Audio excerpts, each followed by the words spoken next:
We're here with UFC President Dana White coming out of UFC 203. This was a very strange week for you, Dana White. In terms of the CM Punk experiment, we saw for a year and a half as a promotion. Was this a success, and what did you think of CM Punk after tonight? Well, I don't know if it was an experiment. You know, I became friends with him.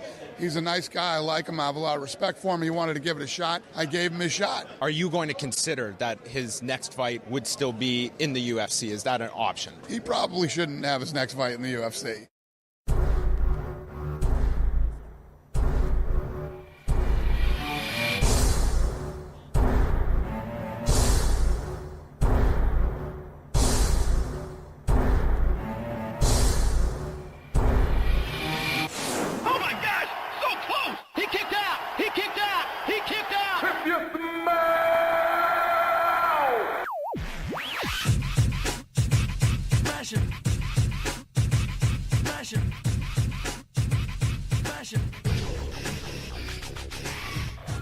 Welcome to the Full Nelson Press Podcast, episode 44, WWE Backlash 2016 edition. I am the creator of the FullNelsonPress.com. My name is Brandon Kirkpatrick. You can find me on Twitter at JohnnyJONNY_Tango. I'm here with one of Heath Slater's kids, Mr. Peter O'Brien. You can also find him on Twitter at MVP360. And of course, you can follow the Full Nelson Press on Twitter at TFNP.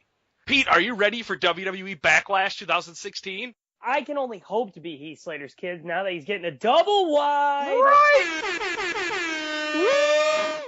Okay, so it's the first pay-per-view of just one brand. Yep. I mean, I thought the matches were good, but I thought it was just a glorified version of SmackDown. But is that a bad thing? I'm sorry, a pay-per-view, something better happened. Well, that's what I'm saying. There was cool things that happened, but I'm just saying, like, when you watch a match, sometimes you see something that, like, really pushes the limit, and you're like, whoa, that's new. No, it was just they were good matches. Well, let's push the limit right away. We'll start off with the kickoff show. Only one match in the kickoff show this week. Baron Corbin versus Apollo Crews. Had no build-up, but I thought it was decent. Yeah, absolutely no build-up. Like, it was set up on the kickoff show. Yeah, I didn't mind it. I've seen those two wrestle before. It was a lot better than when they wrestled in NXT. And yeah, I didn't hate it. I am a fan of those two anyways. They just don't have a story right now. No, they don't. And how can I put stock into Baron Corbin if he's only in kickoff shows and battle royals? Yeah, like, do something with him. So we'll start off with the Backlash pay-per-view. Shane and Debray come out to start the show. They just kind of do this introduction thing, and it sets up the six-pack challenge, the elimination match for the SmackDown Women's Championship. This match just consists of Alexa Bliss, Becky Lynch, Carmella, Naomi, Natalya, and Nikki Bella. Alexa Bliss comes out looking like Harley Quinn. Awesome. She's in my Fab Five, so yeah. For sure. Especially she starts throwing fits in the middle of the ring whenever things don't go her way. Oh, I think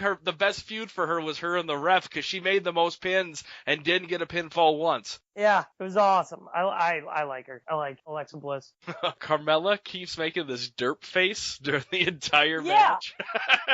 What is that? It was an awkward looking face. She was stuck on that face. Like, she could not get rid of it. Yeah, it was awkward.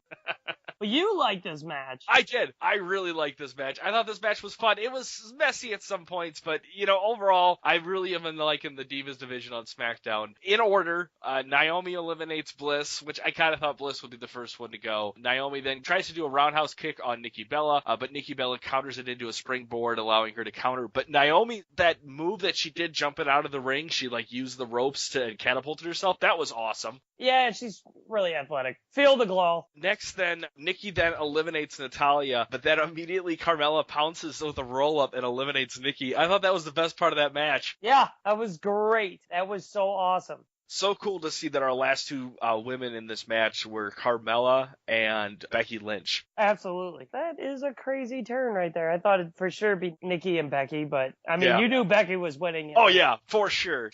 I think they were chanting "You deserve it" before the match even ended. Yeah. You liked it. Tell me what more you like about it. I just thought it was all right. I think the people who really shined in this for me was by far Carmella. She is picking fights with Nikki Bella. I think they're going to start doing a feud here. When Carmella pins Nikki, she then pushes her and Nikki ends up slapping her. This gives Becky Lynch the overall upper hand to get the win. But yeah, I think they really kind of shined. They gave spots to Alexa Bliss and Carmella tonight, which was perfect. And then Becky wins the title. I'm happy for Becky Lynch, but I think this is it's exciting to see what the SmackDown division is doing. I mean, I know like they got Bayley and Sasha Banks over there, but watching Nia Jax just take on jobbers every week and Charlotte with these horrendous promos, and she's really been slacking in the ring lately. This is just refreshing. Yep, absolutely. All right, next we get this campy segment with The Miz and some Nickelodeon kid, which was just a bunch of dumb. But then we cut to Bray Wyatt is backstage attacking Orton because apparently Orton is injured, so they got to write him off TV for the night. He has a concussion that he wasn't cleared for.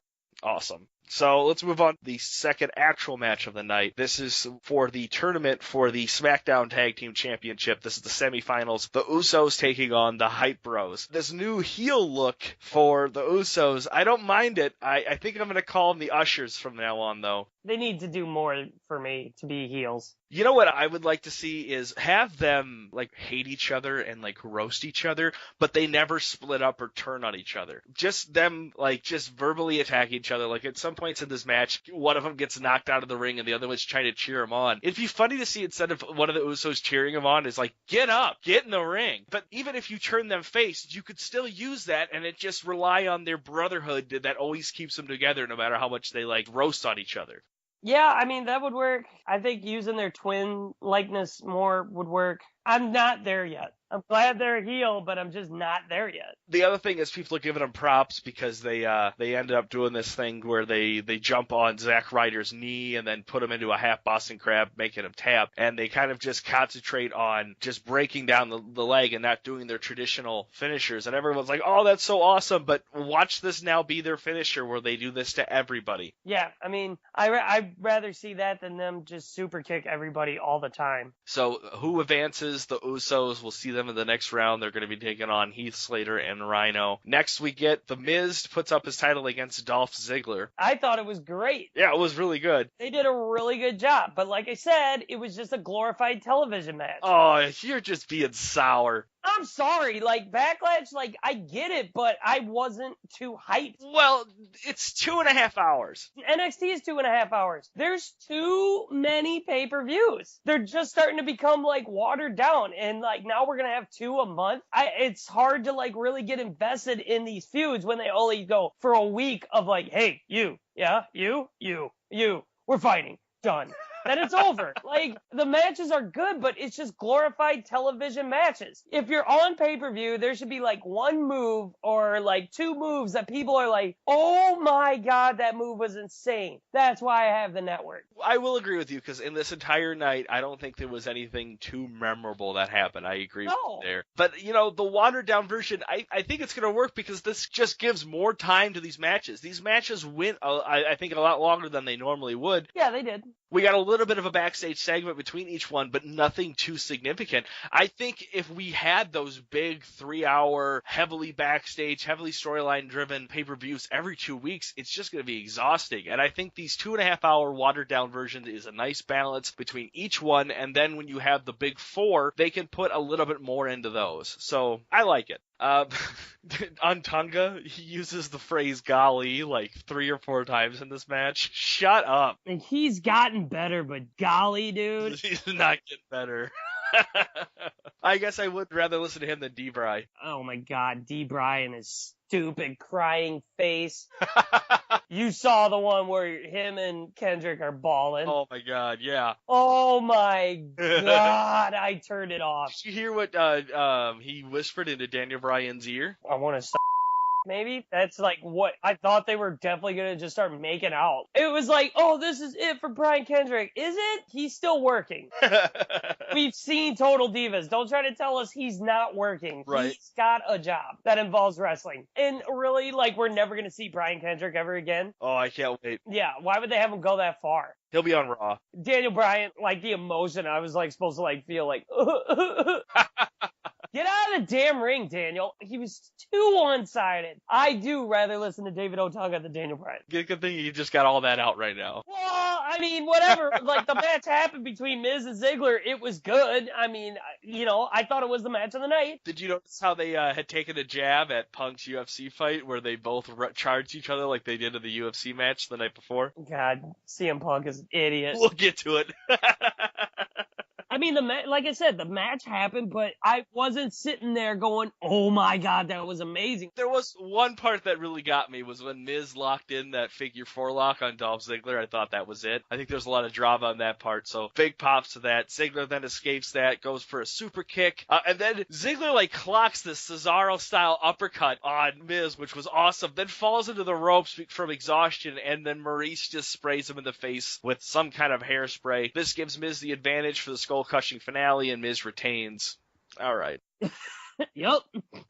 Next, Bray comes out requesting a 10 count because Orton cannot compete. Wyatt wins, and they announce that Wyatt's going to have another opponent, and it's a no-holds-barred match. And as soon as they said that, I was just like, it's Kane. And here he comes.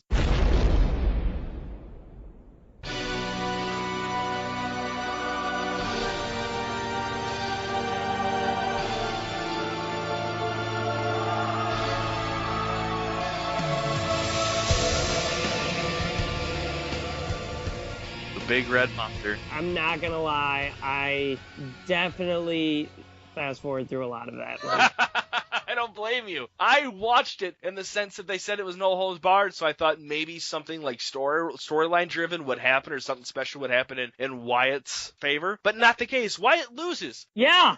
I'm not going to listen to him anymore if he rambles every week because it doesn't matter. Whatever he says, he just ends up laying on the canvas. Yeah, it's so stupid. Like, how can we get invested in this guy as being the big dark horse, like, I'm the new face of fear when he loses? It's just getting old. Yeah, so Kane wins with a choke slam because Orton decides to come out. He's got a bandaged up right leg and still does the RKO to Wyatt. Yeah, it was just such a mess. Like, why wouldn't you have a better backup plan than that? Yeah, anybody on the SmackDown roster.